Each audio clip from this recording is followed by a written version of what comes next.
Hi, gorgeous humans. Welcome back to another episode. This time we're diving into one of my favorite topics, actually. And you might have seen me talk about this on my social media, but it's this thing of discovering what our gifts are and then amplifying them and using them in this world. And when I say gifts, I'm referring to just very special, unique abilities that you have, and they're different to all of the other people around you normally. And these might be special qualities, attributes, character traits, skills that you have that not everybody else has. And the first thing that normally comes to people's mind when I say this is, oh, I don't think I have them. I don't think I'm gifted. And then the next thing is, oh, why am I not gifted then if everybody else is? And it's this kind of thing of feeling like we've somehow been cheated or we're missing out on something.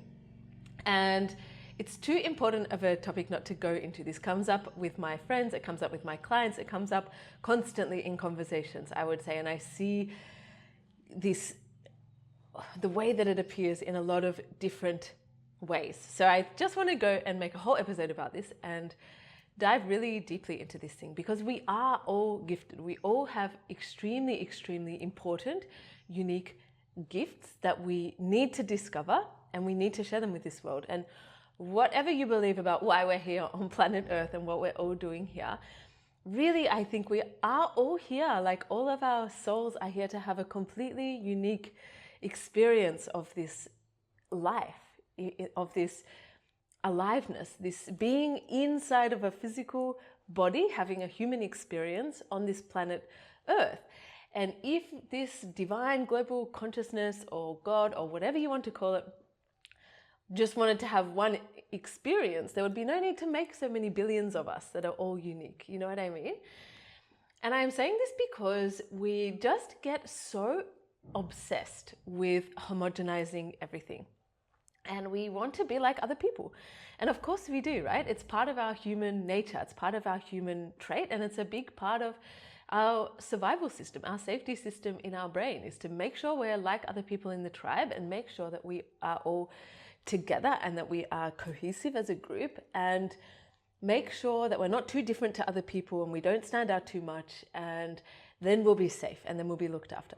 But actually, what is important is to make sure that you are doing your unique thing on this planet Earth, which also makes much more sense if you think about it in terms of a tribal sense in an ancient way. Because if we were in a tribe, you and me, other people around us, and we were living in the land and we were all doing the same job, we wouldn't survive for very long, right? If I was the one that was responsible for like going and getting wood for the fire, cutting the wood for the fire, and I was really good at that, and then we all thought that, we should all be good at that, then who's going to cook? Who's going to clean? Who's going to hunt? Who's going to look after the children?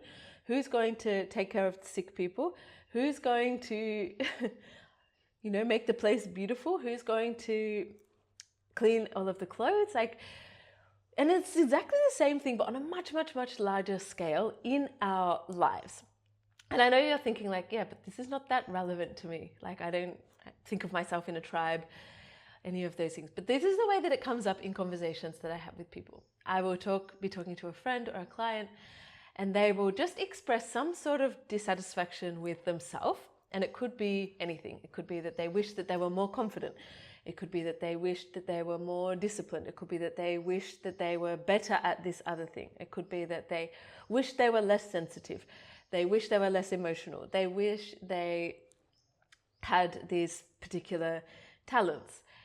And often there will be somebody in their life that's making them feel deficient in this way. And most often not on purpose. Sometimes we are just inspired by people and we wish we were more like them. We have a friend that's extremely confident and we wish we were more confident. And we see them being so, so, so confident and we think, why am I not like that? Like, why am I more shy? Why do I take longer to warm up to people? Why do I not always speak my mind? Or we see people that are like incredibly, incredibly disciplined and we think, wow, why am I not like that? Like, I wish, imagine what things I could do in my life if I were more like that. Or we see people that approach things in a certain way and we think, why don't I do it like that? It seems like a better way to do it. And we make ourselves smaller, we make ourselves wrong. And sometimes the people in our life actually tell us, it's a direct thing, and then we feel deficient in that way, where people are like, you should be more of this, you could be more of that. You should put some attention to like developing this skill. And often it's well-meaning, right? They're trying to help us, but we're not always so receptive to hearing these kinds of things about ourselves. And so we end up in a position where we are very, very, very good at like looking outwards, seeing what other people are good at and comparing it to ourselves. And then sometimes maybe we think that we are doing better. Sometimes we think that we are doing worse, but we just like make an opinion on these things based on the things around us. And then if we were to actually think, and I do this with my clients, challenge them to think, what are the things that you are actually good at though? And sometimes this is a really emotional process. I recently had this conversation with a friend in Oroville who was like really, really comparing herself to another friend who is extremely confident and extremely outgoing and extremely, like just very, very, very, a very strong presence, almost a forceful presence, I would say, in a beautiful way. And this other friend was just feeling like very just deficient is the only way to describe it, like just not good enough, and like putting a lot of effort to like trying to make herself more like this other person, feeling inspired by her, of course, and using language that meant that she was feeling like not good about herself because of this thing, and that she had so far to go, like she was really a long way from being where she wanted to be, and she was putting a lot of effort to like becoming more like this person. And I just said to her, like, but why do you need to be more like that? Like, why do you feel like you need to change yourself to be this other version of you, or this version of this other person? And along the way of doing that, if you get to that point, you are actually going to lose something extremely beautiful about yourself, which is the fact that because you're not so outgoing and you're not so loud and you're not so like in front and forceful, or like, what's the word? Dominant, maybe is the right word. Exactly because you're not like that is exactly the reason that people feel a very specific kind of safety with you. They feel there's a specific kind of nurturing softness that you have that's extremely receptive, and it allows people to feel safe around you in a way that they wouldn't if you were this other person. And you're not as good because you're not louder and more confident and more outgoing and more direct and more dominant. Neither of them is better or worse. And you could become more like that, But actually what you should focus on is the fact that you have your own extraordinarily beautiful energy, and it is its own gift in and of itself. And if you try and contrive it to be something else, you will lose that magic and end up with something strange in between there. And of course, we're always evolving. We're always learning to be different ways. I'm sure this friend will learn in some ways in her own way how to be more confident, and her own presence will evolve as we are always evolving in these ways. But I just thought it would be and I told her, it would be so much more productive if instead of trying to be like her, you just tried to be more of yourself. And these things that you're actually already so good at, that you don't even notice that you're good at, and we'll go into this, those are the things that you should be focusing your energy on, because that's already your magic and you can't even see it. And I just said all of these things like very, very, very directly to her, and she burst into tears, and she sobbed and sobbed. And I came over and hugged her, and she just cried and cried, and just felt such a sense of relief that she doesn't have to be different than what she is. And her own gifts are just right there, and they're so normal to her that she doesn't even recognize them. They're not interesting to her. It's not that important. It's not even registering in her mind as a gift at all. And this is the big thing of gifts. And this is why when I talk about them, people think they don't have them. It's because you actually have them, but they're so normal to you that you've forgotten that you even do them. You don't even realize that you do them. They're just a completely normal part of who you are. And it's not spectacular. When we hear these things, we think of like gifts, and it's going to be like something so sparkling and like, wow, something very vivacious and very like, I don't know, very impactful. But actually, our strongest gifts normally are the ones that are flying lowest underneath the radar. And this is such a beautiful, beautiful thing, I think. It comes from so many different places, primarily because most of our gifts that we have are actually adaptations, I think. And they are sensitivities that we have already. I think we have an inclination towards these specific things. And then inevitably, our life experiences normally lead to us having to enhance them to be able to survive or to be able to cope in a specific situation. And this looks different for all of us. Some of us have very challenging adult lives. Some of us have very challenging childhood lives. Some of us have challenging experiences in our family. Some of us have challenging experiences in our school life growing up. We all have different, and I use the word so reluctantly here, but in air quotes, traumas that we have. Some of them are big traumas. Some of them are like many, many micro traumas. They're just experiences ultimately. And the way that we have these experiences as souls that have come to this earth to discover our gifts and share them with the world are normally things that then require us to use what sensitivities we have. And we're normally so young that none of this is conscious whatsoever. But instinctively we do it. And we start to use these things within us to be able to manage our environment around us so that we get what we need, which is the most important thing for a child, our safety and our survival, and so that our life is more comfortable, so that we feel more loved, so we feel more accepted. And we normally don't realize that we're doing these things. And sometimes these patterns then also play out into our adulthood and we start using them intentionally and sometimes even manipulatively. And that's another story altogether. But we have these things that are just little tiny seeds, and then our experiences in our life grow them, and then we end up doing them so much as children that we completely forget that they're even a thing that we do. They're just a normal thing. And that's why we don't register them as a gift at all. So for myself, if I speak for myself, I'm an extremely sensitive person. I've always been an extremely sensitive person. I'm sensitive to my own self. I'm very sensitive to people around me. And of course, these are things that I developed in my childhood, in my home life, in my school life. And I just became extremely good at reading the emotional landscape of the people in my life. I always knew exactly what everyone was feeling. I knew when people were not feeling good. I knew how to navigate. I knew what it would mean. I could calculate the impact of these things.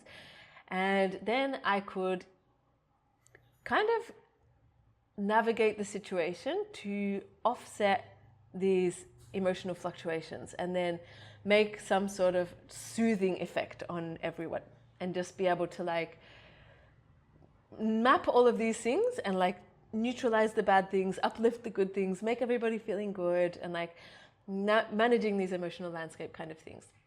I didn't know that I was doing them as a child.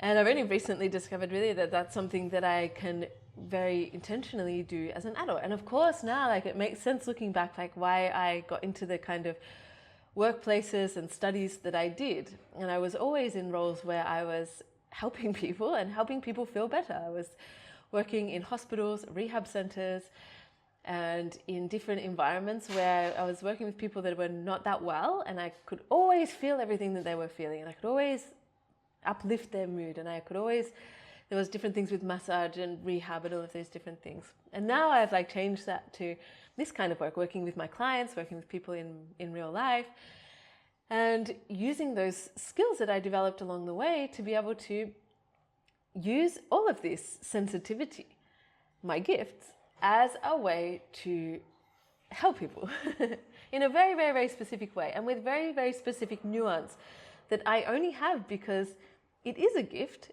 first of all, and that I had to learn to use it. And now that I know what it is and I've recognized it, I get to use it extremely intentionally. And since I've started doing that, it's only gotten much, much, much stronger. So I invite you to have a look at the areas of your life where you just are good at things that most other people in your life maybe aren't good at. And this can look different for everybody.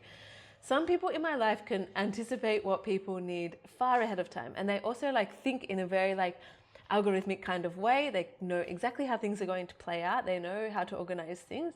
And they just organize things ahead of time for the people in their life to like help everything run very, very, very smoothly. My brain doesn't really work like that. My brain doesn't work in logistics at all. Like that's not something that I can do. I can think ahead of time and think, what are the things I can do in my life that would significantly enhance that person's life in that moment? And I would always want to do those things ahead of time, to like always be like creating this lifting effect, like this amplifying of the mood effect. Some people are just have this aura of safety and vulnerability, and you know when you're with them that you are completely accepted, you are completely safe, you can say anything to them and it will be completely fine. Some people are extremely confident and just competent at being in life and navigating situations and making sure that all the conversation is running smoothly and being very interesting and like keeping a group dynamic. Some people are just extremely, extremely, extremely good leaders. They inspire everybody around them. They always hold a specific composure, a specific discipline. They really lift other people to that level by being just a shining example of what that is. Some people are just very, very, very extremely compassionate. Some people are extremely, extremely hardworking. So you will have these just tendencies towards certain qualities that other people in your life around you just don't have. And if you can't think of any off the top of your head, it's probably just too normal for you. So you need to think like, what are things that I can just do effortlessly? What are things that I can do without even thinking about it for 1 second? And for other people, it seems to be a really big deal and hard, and they have to work really hard to do it. But I don't even give it 1 second of thought. Have a real brainstorming session about this, because your life really changes a lot once you know what these things are and you can do them intentionally.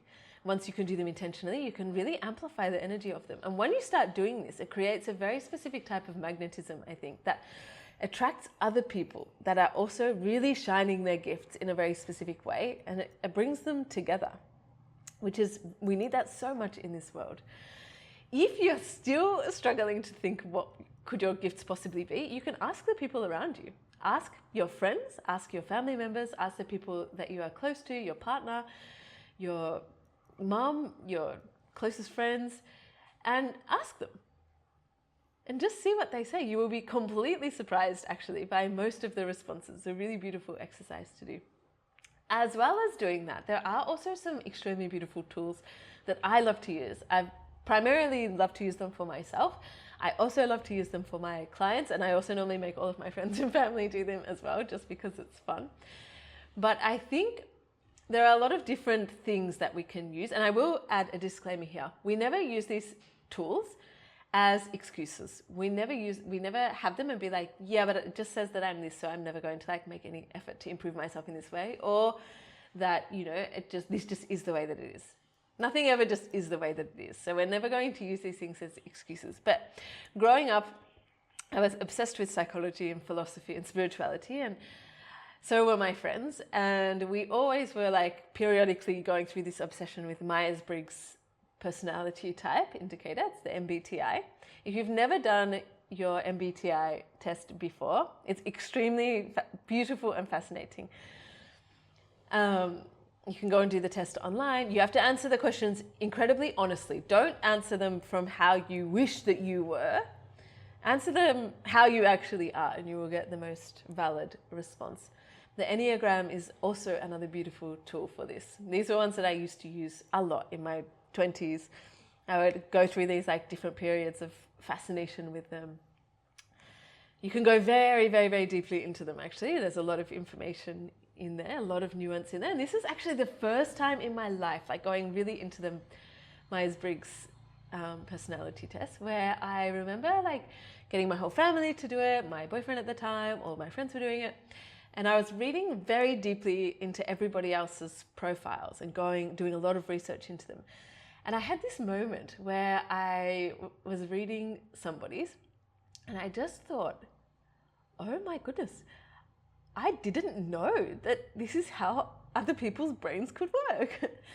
And it was genuinely this like shell-shocking moment where I had just assumed that everybody in this life was like walking around more or less interpreting the world as I do in my own brain.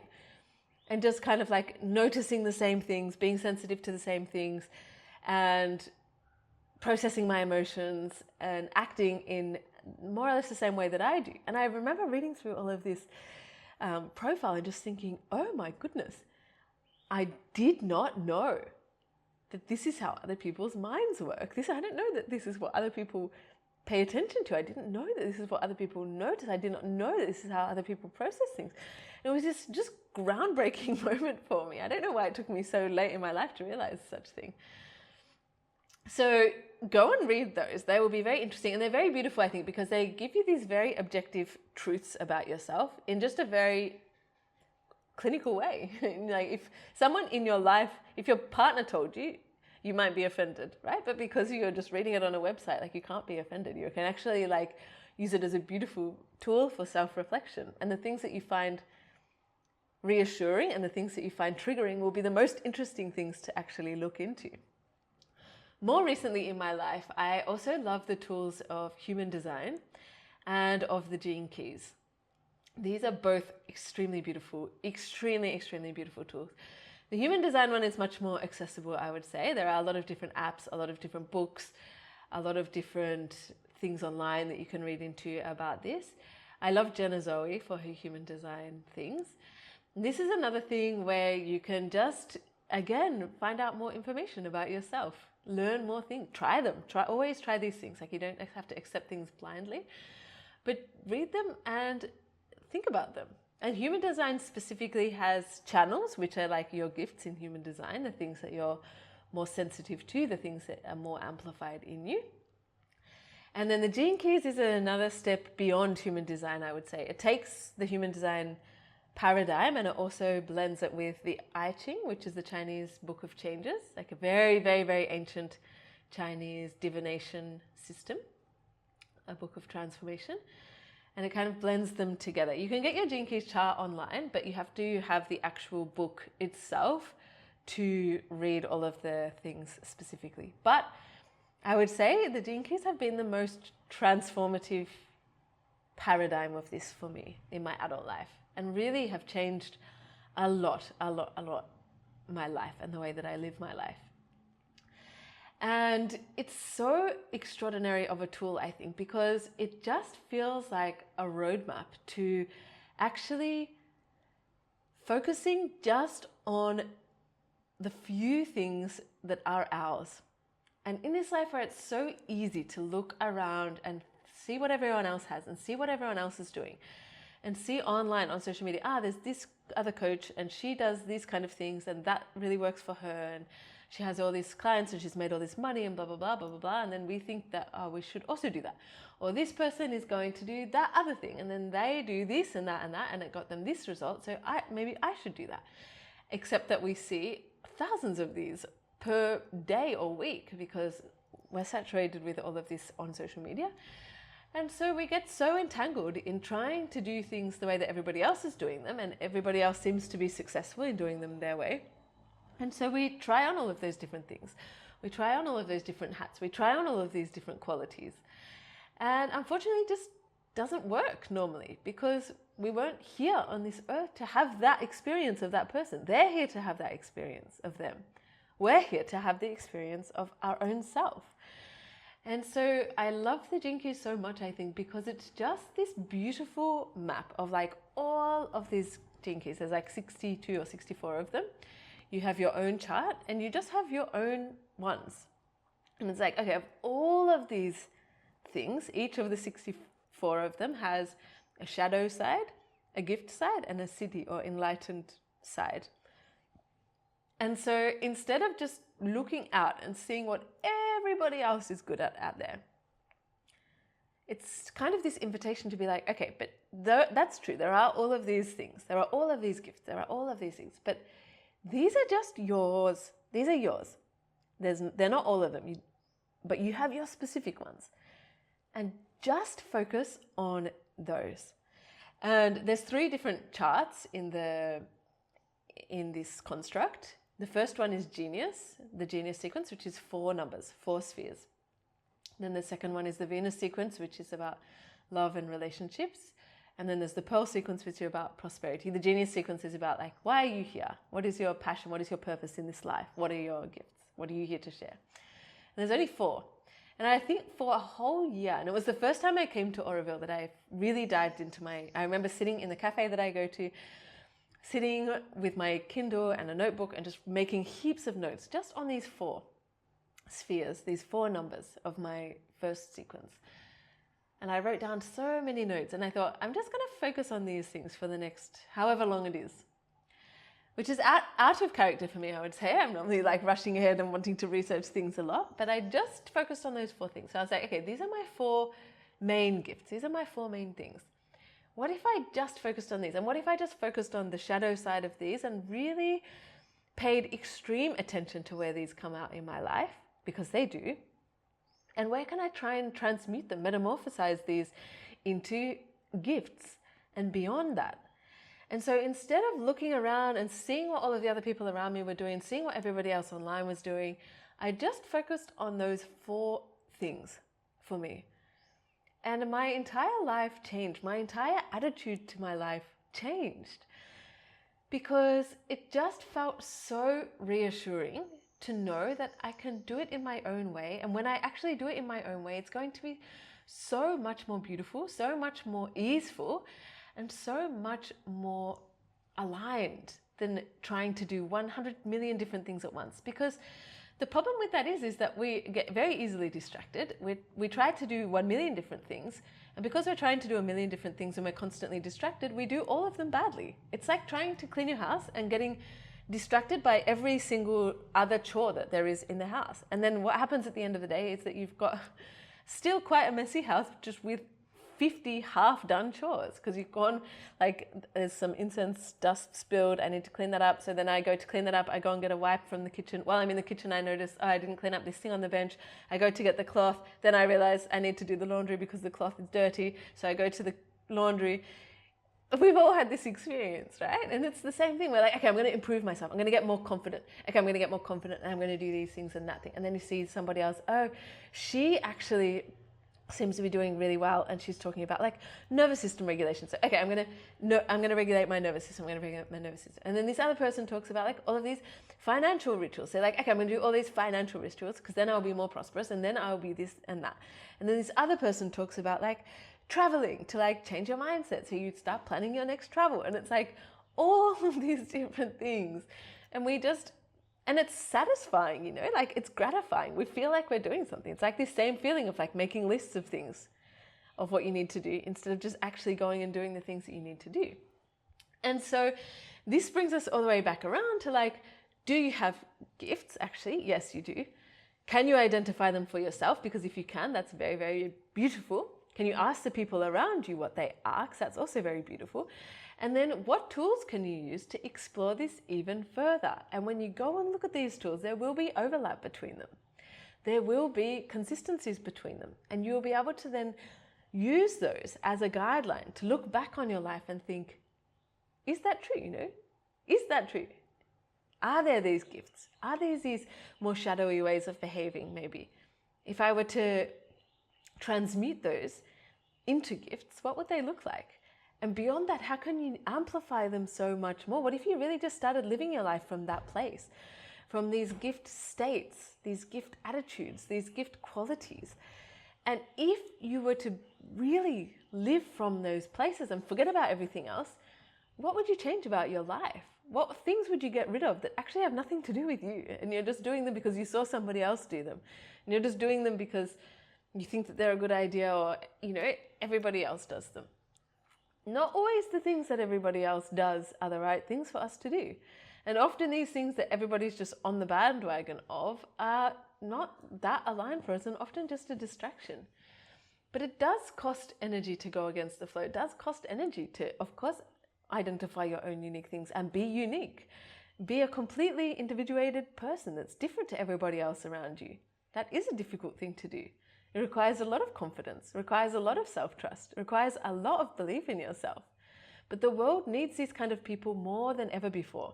Desperately, desperately needs people so honed in on their own gifts, so solid, so confident in what they can offer to this world, so compassionate, so loving, so understanding that they can go out there and accept everybody else as they are, because everybody's having their own exploration of their own life and their own gifts, and be so locked into what they are and how they can amplify it in themselves and other people.